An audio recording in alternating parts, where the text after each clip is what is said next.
Assalamualaikum warahmatullahi wabarakatuh. Waalaikumsalam warahmatullahi wabarakatuh. Bagaimana kabarnya anak-anak? Alhamdulillah. Posisi dia. Tadi sudah berdoa? Belum. Mari kita berdoa bersama dengan membaca basmalah. Bismillahirrahmanirrahim. Ini semua masuk ya? Alhamdulillah nihil. Alhamdulillah. Coba saya absen dulu.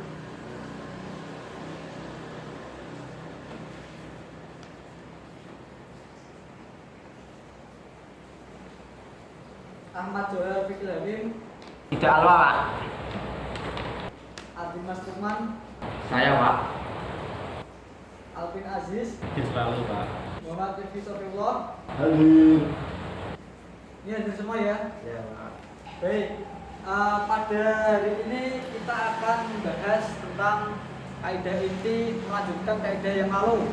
Kaidah yang lalu kan kita sudah membahas tentang al-umuru bima qasidha, segala sesuatu tergantung pada apa yang diniatkan. Nah, sekarang kita akan membahas ad-dararu yuzalu. Oh ya, kemarin kayaknya kan ada tugas tentang contoh dari kaidah cabang al-umuru bima qasidha. Setiap cabangnya minimal satu contoh. Sudah pada ngerjain? Sudah, Pak. Sudah kan? Sekarang bukannya bisa ditunggu. Depan, silakan. Saya malu, Pak. Saya dulu. Mas, ya, ayo tunggu. Mas. Ya. Coba Mas. Silakan tunggu semua. Terima kasih Mas.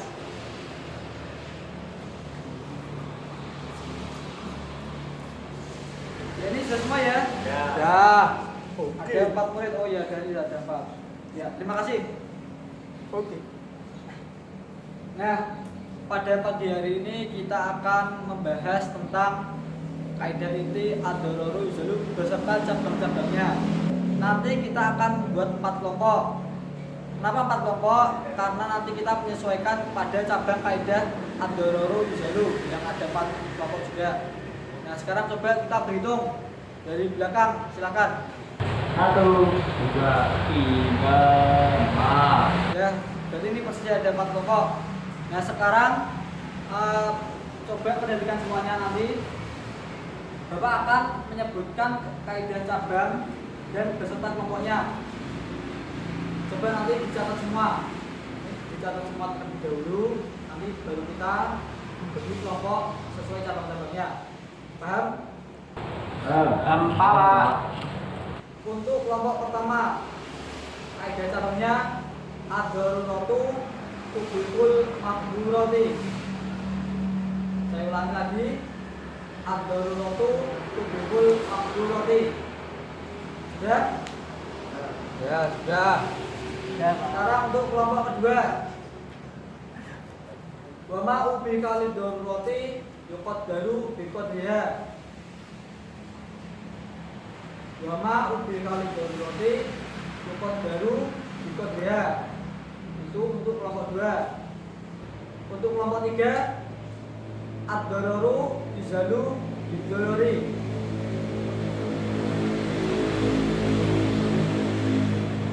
Ad-dararu yuzalu bid-daruri. Itu untuk kelompok 3. Untuk kelompok 4, darul mafasid muqaddamu alal jabil masolih. Saya ulangi lagi, darul mafasid muqaddamun alal jabil masolih. Itu untuk kelompok 4. Sudah paham semuanya? Alhamdulillah. Jadi yang ketiga lagi ya. Ya, Pak. Ya. Sekarang silakan sesuai kelompoknya masing-masing. Silakan. Ya, Mas. Sudah kamu sudah oke ya, Pak. Ya. Oke. Sudah ya. Oke Pak. Nah, karena sudah duduk sesuai kelompoknya, ini Bapak akan membagi kertas HPS. Nanti lembar hasil diskusinya ditulis di sini. Silakan maju sesuai kelompoknya. Kelompok 1. Nih. Kelompok 2.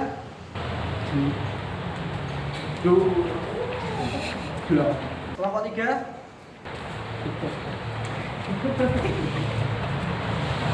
Kelompok 4. Ya, sekarang perhatikan. Oke. Itu nanti di lembar HPS-nya diisi yang pertama cabang kaidah dari Ad-Dararu Yuzalu. Tadi sesuai kelompoknya ya, 1 sampai 4. Beserta artinya. Ditulis nanti beserta artinya. Yang kedua, makna kaidahnya. Nanti dijelaskan makna kaidahnya bagaimana. Dan yang ketiga, beri contoh minimal 1 dari cabang kaidah Ad-Dararu Yuzalu. Paham? Bapak akan memberi waktu 15 menit cukup ya? Oke. Baik, sembari kalian berdiskusi, Bapak akan mengoreksi tugas kalian minggu lalu. Oke.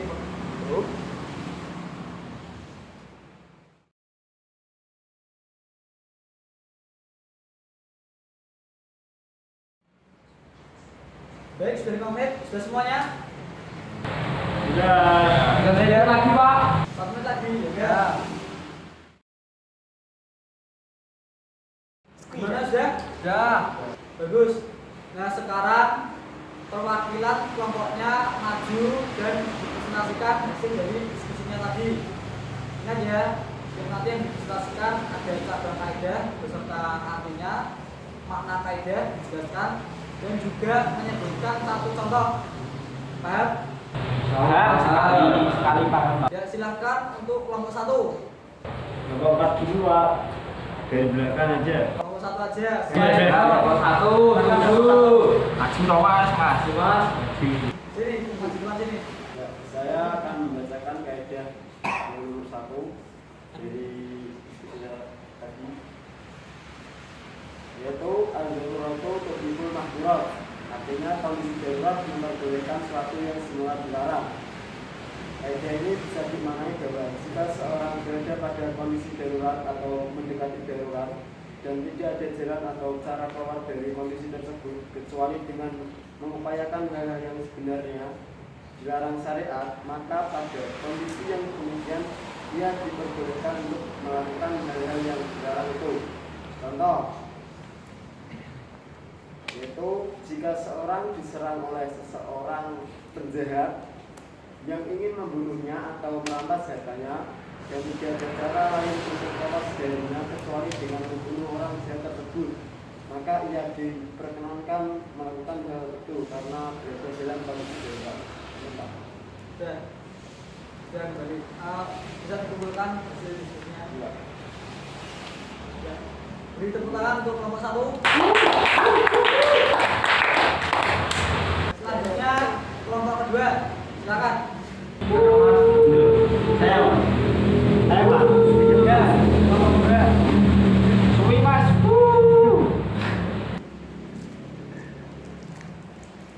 Saya perwakilan dari kelompok 2 membacakan hasil diskusi dari kelompok 2. Kurang keras Mas. Cabang kaidah lama mubihali doru roti yupet deru lipet tidak. Artinya apa yang diperbolehkan karena adanya kemudorotan diukur menurut kadar kemudorotan. Mana kaidahnya dalam situasi yang membolehkan melakukan hal-hal yang haram karena adanya kondisi darurat hanya boleh diupayakan sebatas untuk menghilangkan kondisi kedaruratannya, seperti menghilangkan rasa lapar atau haus yang akan membelinya, dan tidak boleh berlebihan atau melewati batasnya. Contohnya, jika seseorang dalam situasi kelaparan yang amat sangat yang bisa membunuhnya dan tidak mendapati makanan kecuali yang diharamkan seperti bangkai dan lain-lain, maka boleh baginya untuk memakan bangkai tersebut demi mengulangi keadaan daruratnya itu. Akan tetapi wajib baginya untuk mencukupkan makan sebatas untuk menghilangkan rasa laparnya itu agar ia tetap hidup. Sudah Pak. Sudah, ngobrol. Silakan untuk membantu ucap dan cukup. Oh iya. Apa? Ya, baik. Itu kelompok 2, sekarang kelompok 3. Silakan.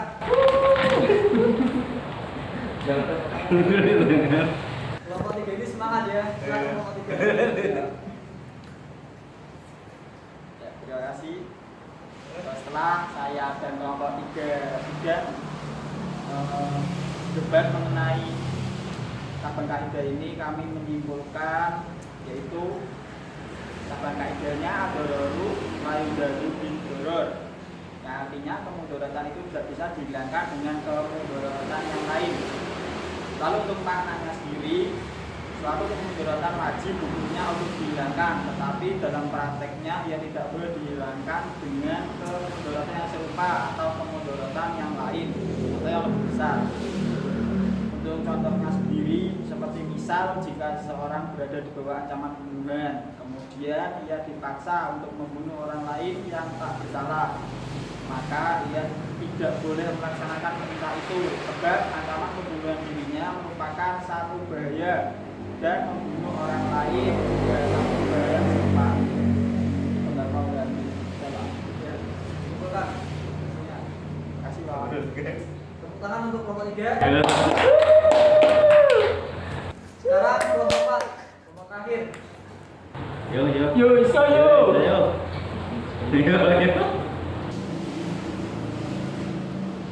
Silakan kelompok 4. Hasil diskusi dari kelompok kami dari cabang kaidah Darul Mafasid Muqaddamun ala Jalbil Masolih, yang artinya menolak mafsadah atau kerusakan didahulukan daripada mengambil kemaslahatan, yaitu maknanya jika seorang dihadapkan pada kemaslahatan dan kemudaratan dalam waktu yang sama, maka pencegahan terhadap kemudaratan lebih diutamakan daripada memberikan atau mengambil kemaslahatan. Hal ini karena sifat syariat Islam yang lebih tegas dalam hal menolak mafsadah daripada memberi manfaat. Contohnya, dilarang mengesahkan undang-undang atau peraturan pemerintahan yang dapat memberikan manfaat dalam bidang ekonomi, tetapi mengorbankan keseimbangan alam atau merusak alam. Ya Pak, terima kasih. Kumpulkan. Tepuk tangan untuk kelompok 4. Luar biasa ya tadi penjelasan dari kelompok 1 sampai kelompok 4 tadi. Sudah detail.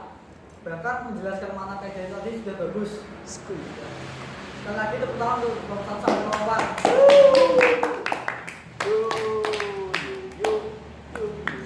Nah, sebelum saya akan mengulas tuntas contoh dari cabang kaidah tadi, ada yang mau ditanyakan?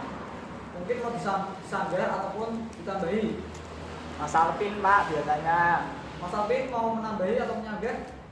Baik, kalau tidak, mari kita kupas tuntas dari contoh yang kalian sebutkan tadi. Tadi contoh yang pertama itu dari cabang kaidah ad-dararatu tubihul maqdurati. Itu contohnya dari kelompok pertama tadi ada seorang begal ya. Jika seorang diserang oleh seorang penjahat, jadi ada seorang begal. Nah, orang yang dibegal tersebut dibolehkan untuk membunuh pembegal tadi. Nah, ini luar biasa nih contohnya. Jadi dari kata ad-daruratu itu kan kondisinya sedang dibegal, keadaannya sedang dalam keadaan darurat, sedang dalam bahaya, sedang dalam ancaman kematian. Nah, makdurati itu ada pada bagian membunuh. Padahal kita tahu membunuh itu kan dilarang, membunuh itu kan haram. Kalau kita membunuh satu orang sama saja membunuh seluruh umat manusia, seperti itu. Nah, pada kasus seperti ini yang dilakukan oleh orang yang sedang dibegal tadi itu dibenarkan jika salah satu cara untuk melarikan dari keadaan darurat tadi adalah membunuh, maka ini dibenarkan. Seperti itu, bagus untuk kelompok 1. Berikutnya untuk kelompok 2. Dari cabang kaidah wa ma ubi kalid darurati yuqaddaru bi qadriha. Nah, contohnya tadi seperti ini seperti seorang yang kelaparan amat sangat. Oh, bagus ini. Jadi kalau kita pada zaman sekarang itu kan banyak yang suka mendaki. Di sini ada yang suka mendaki? Ya Pak. Alvin. Insyaallah. Nah ini perlu dipelajari berarti. Nah ini ada contoh.